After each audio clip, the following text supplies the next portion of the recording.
Hi everyone, welcome back to the part 2 of the video of Nature and Significance of Management Business Studies Class 12. और आज हम लोग पढ़ने वाले थे What are the levels of management? Let's see. There are 3 levels of management: top management, middle management and operational or supervisory management. आइए let's see all the things. So पहले top level management कौन होते हैं? Top level management वो management होते हैं, वो उस टाइप की पीपल होते हैं जो कि सीनियर मोस्ट एग्जीक्यूटिव होते हैं, जो ऑर्डर को टेक करते हैं, प्लानिंग वगैरह करते हैं। एंड वो जो होते हैं मेंबर्स, वो चेयरमैन टाइप होते हैं, चीफ एग्जीक्यूटिव ऑफिसर होते हैं, चीफ ऑपरेशनल ऑफिसर होते हैं, they are president and the vice president. और चीफ फाइनेंशियल ऑफिसर होते हैं, बोर्ड ऑफ डायरेक्टर्स हो सकते हैं, सीईओ हो सकते हैं यानी चीफ इन्वायरमेंटल ऑफिसर, और मैनेजिंग डायरेक्टर सेक्टर। इनका जो ये क्या करते हैं, ये गोल्स का, ऑर्गेनाइजेशनल गोल्स को फॉर्मुलेट करते हैं, ये स्ट्रैटेजीज वगैरह बनाते हैं, ओके, फॉर देयर, और उसे अचीव करने के लिए वो ढेर सारी मिडिल लेवल मैनेजमेंट पे वर्क देते हैं। ठीक है, ये जो जॉब है वो बहुत सारी कॉम्प्लेक्सिटी से भरा हुआ है और इट इज़ वेरी स्ट्रेसफुल। ठीक है, तो आई जस्ट विश कि टॉप मैनेजमेंट क्लियर हो। टॉप मैनेजमेंट बेसिकली वो मैनेजमेंट होता है, एक बार फिर से सुन लो, जो कि क्या करते हैं, प्लानिंग करते हैं, जो अपने डिसीजंस को टेक करते हैं, वो लोग टॉप लेवल के लोग होते हैं। ओके, मिडिल लेवल के, आइए let's see what is middle management. ठीक है, मिडिल मैनेजमेंट एक टॉप एंड लोअर लेवल का बीच का हिस्सा है, जो हम लोग बोलते हैं कि एक सबॉर्डिनेट करता है टॉप लेवल को और सुपीरियर लेवल को। ठीक है, ये लोग यहाँ सुपरवाइजर्स आते हैं इसमें, और डीएम आते हैं, प्रोडक्शन मैनेजर आता है, एसेक्ट्रा एसेक्ट्रा। और इनका जो टास्क ये होता है, बेसिकली ये करना क्या चाहते हैं, ये पॉलिसीज़ को इंटरप्रीट करते हैं। जो पॉलिसीज़ टॉप मैनेजमेंट बनाती है उनको इंटरप्रीट करते हैं, उनको फॉलो करते हैं, इंश्योर करते हैं कि इनका जो डिपार्टमेंट है वो सारी नेसेसरी चीज़ों को, गाइडलाइंस को, कोड ऑफ कंडक्ट को कर रहा है कि नहीं कर रहा, नेसेसरी ड्यूटीज़ को असाइन करते हैं, और कुछ इन रिस्पॉन्सिबिलिटीज़ जो है मिडिल मैनेजमेंट को मिलती है और वो करते हैं। वो अपने एम्प्लॉयज़ को, जो ऑपरेशनल मैनेजमेंट होते हैं, उनको मोटिवेट करते हैं to achieve the desire objectives. And fifth and the last is cooperate करते हैं with other departments for the smooth functioning. ठीक है, okay. And the third one is supervisory और ऑपरेशनल मैनेजमेंट। सुपरवाइजरी यानी कि इसमें आते हैं फोरमैन सुपरवाइजर्स वगैरह। ठीक है, सुपरवाइजर्स जो है डायरेक्टली ओवरसी करते हैं इफ़र्ट्स को, वर्कफोर्स के इफ़र्ट्स को जो भी देखता है उसे क्या बोलते हैं, सुपरवाइज़र। ठीक है, इसमें ये जो लास्ट लेवल की जो मैनेजमेंट होती है वो वर्कर्स पे, जो हमारे एम्प्लॉयज़ होते हैं, लेबर वगैरह, उन पे ध्यान रखता है, ये उनके डायरेक्ट टच में होता है, राइट। इसमें सुपरवाइजर्स आते हैं, सुपरिटेंडेंट आते हैं, सब डिपार्टमेंट्स आते हैं, क्लर्क वगैरह आते हैं, सबऑर्डिनेट आता है। इनका वर्क क्या होता है पता है, सुपरवाइजरी या फिर ऑपरेशनल लेवल मैनेजमेंट का वर्क होता है कि ये अपनी वर्कर्स की सेफ्टी को ध्यान दें, ओके, उसका ऑप्टिमम यूटिलाइजेशन कर रहे हैं कि नहीं कर रहे हैं उस पर ध्यान दें। ओके, सो आइए let's move to the another topic which is called the functions of management. Management का पहला फंक्शन है planning. Planning is the function of determining in advance what to do and who is to do. Planning का मतलब क्या होता है, कौन सा वर्क है, किसको ये करना चाहिए, कौन इसके लिए एलिजिबल है और कौन ये करेगा। ओके, ये क्या होता है प्लानिंग। प्लानिंग एक ऐसा फंक्शन होता है जो कहता है कि वर्क क्या है, ठीक है, सेकंड ये वर्क कौन करेगा, कौन इसके लिए एलिजिबल है, हमें किसे ये वर्क देना चाहिए, सारी वर्क्स करते हैं प्लानिंग। सेकंड ऑर्गेनाइजिंग क्या मतलब होता है, मैनेजमेंट का फंक्शन ही होता है अपनी सारी ड्यूटीज़ को ग्रुप टास्क में डिवाइड करना, ऑर्गेनाइज करना, एक दूसरे को ड्यूटीज सौंप देना कि देखो ये तुम्हारी रिस्पॉन्सिबिलिटी है, you have to do this, you have to do this, और रिसोर्सेज को एलोकेट करना, ठीक है, to require carry out specific plan. Okay, then after third, ये आपको याद होना ही चाहिए गाइज, आप इसे हल्के में मत लेना, ये एग्जाम में पूछा जाएगा। स्टाफिंग, थर्ड एंड स्टाफिंग जो होता है वो ये करता है कि राइट पीपल, सही लोगों को सही काम देना। जैसे प्यून है, वो किसकी एलिजिबिलिटी क्या है और उसे हम क्या काम दे रहे हैं, लाइक मैनेजर्स है तो उसे अगर आप एम्प्लॉय वगैरह का वर्क दे रहे हैं तो दिस इज़ नॉट डन, आपको राइट पर्सन का लिए राइट टास्क चूज़ करना पड़ेगा।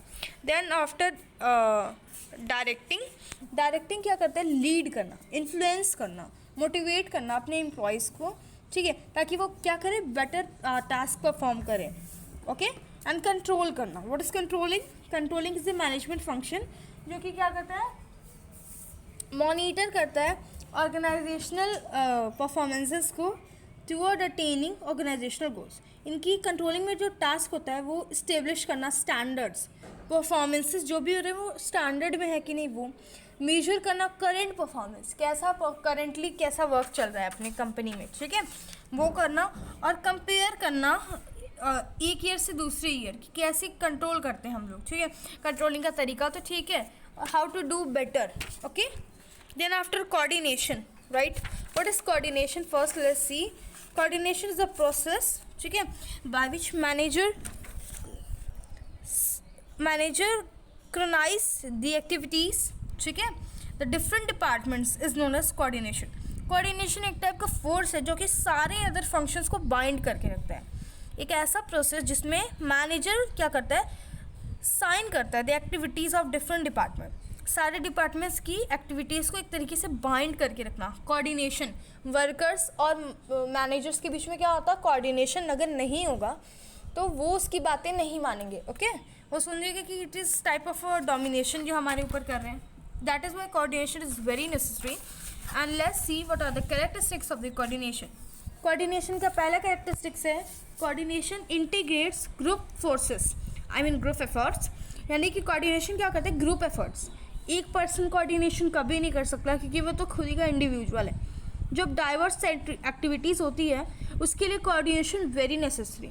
और not only in firm, in a family, in your life, अगर आपके टीचर से आपके साथ कोऑपरेट नहीं करेंगे तो you can not do better, ठीक है, अगर आप उनके साथ कोऑपरेट नहीं करोगे तो you can not do better, तो दोनों में नुकसान आपका ही है, ओके। तो क्या करना चाहिए, कोऑर्डिनेशन करना चाहिए, ग्रुप एफर्ट्स को ध्यान देना चाहिए। जैसे अब टीचर है, वो सारे बच्चों के बीच में कोऑर्डिनेशन अगर नहीं होगा तो वो भी नहीं पढ़ा पाएगा, ओके। सेकेंड है हमारा कोऑर्डिनेशन इंश्योर्स यूनिटी। अब जब सारे लोग एक ही वर्क कर रहे हो, सारे लोग बात मान रहे हैं, कोऑपरेट कर रहे हैं, तो ये क्या होगा, यूनिटी ऑफ एक्शन होगा, राइट। थर्ड है हमारा coordination is a continuous process. As usual ये कोऑर्डिनेशन हमेशा चलती, निरंतर होना चाहिए, okay. Coordination is all pervasive, यानी everywhere in your life, in your school, in your organisation, everywhere, okay.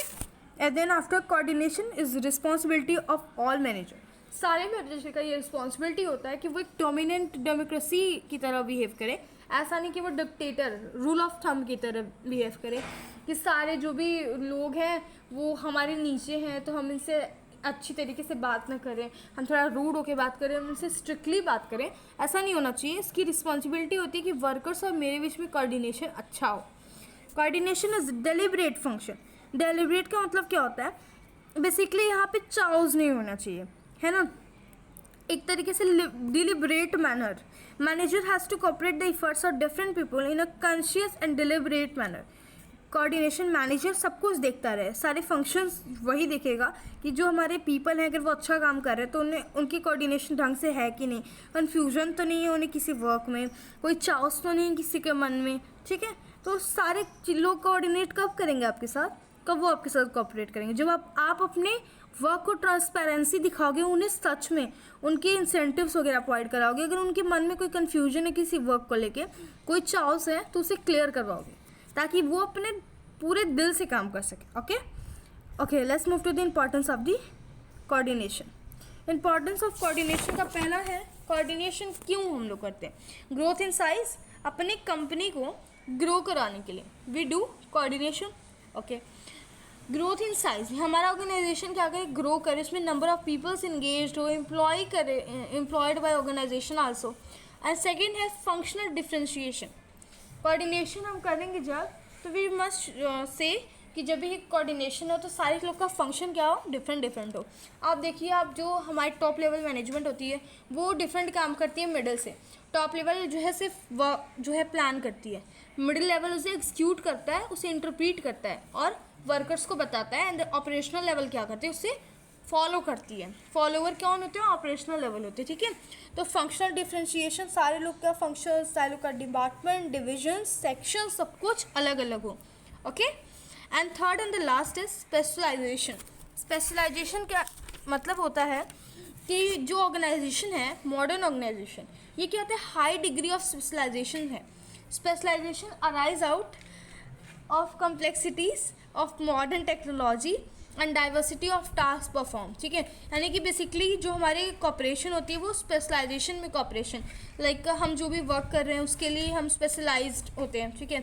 जो भी वर्कर्स होते हैं वो कॉपरेशन क्यों करें, क्योंकि उनका एक ऑर्गेनाइजेशनल ऑब्जेक्टिव होता है, एक ग्रुप ऑब्जेक्टिव होता है, एक ग्रुप एक तरीके से उनका वर्क होता है जिसे उन्हें पूरा करना होता है। उनके टास्क, डाइवर्सिटी ऑफ टास्क होते हैं जो वो करते हैं, वो मॉडर्न टेक्नोलॉजी में हो रही है कि नहीं, उनको कम्प्लेक्सिटीज़ तो नहीं हो रही, दैट इज़ कॉल्ड स्पेशलाइजेशन.